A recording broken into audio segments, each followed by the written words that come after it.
Tonight, the jury in the trial for Kyle Rittenhouse has been dismissed, and they're expected to pick things back up tomorrow. Yeah, no verdict today. The panel of 12 will not be sequestered after a day's worth of deliberations today, so they're free to go home tonight. Now, those 12 jurors were selected in lottery-style drawing by Kyle Rittenhouse himself. Meanwhile, outside the courthouse, protesters calling for a conviction along with those hoping for acquittal. And they are raising signs and their voices. We know that Rittenhouse did not come here with a fully loaded, illegally possessed AR-15 to protect some used cars.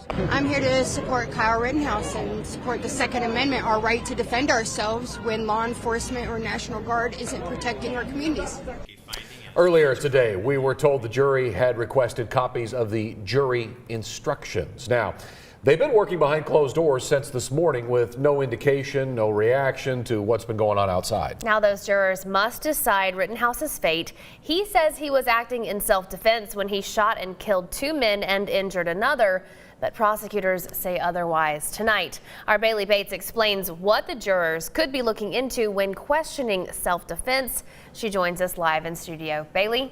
Leslie, Chris, it's important to note that each state has its own rules governing the use of force in self-defense. Wisconsin law, where this is all happening, allows someone to use deadly force only if necessary to prevent imminent death or great bodily harm. Now jurors are deciding if that's the case for Rittenhouse or not. After several days of testimonies, evidence, and arguments, the fate of Kyle Rittenhouse's homicide trial lies in the hands of a dozen jurors. Rittenhouse, 17 at the time of the deadly shootings, testified he acted in self-defense after coming under attack. Basically, they're always saying, yes, we did it. Yes, he shot the person. Yes, he took lethal action, but he was justified in doing so.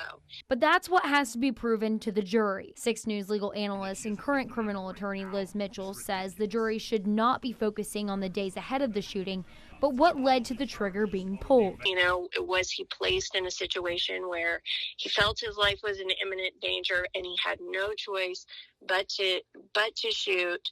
And any reasonable person would have acted similarly in that situation.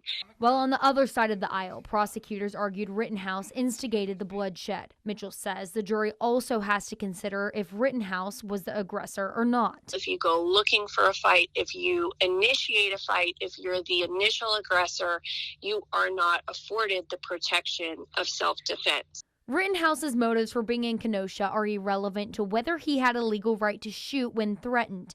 But Mitchell says it could be something the jury has a hard time forgetting. I think it's fair to say they are going to weigh things in, like, you know, why was he there in the first place? This is now all in the hands of the jury, and it's just a waiting game for what they decide for Rittenhouse. Deliberations will continue tomorrow morning. Guys. Yeah, we'll see if something comes down tomorrow. Bailey Bates with the most recent update live in studio. Thank you, Bailey.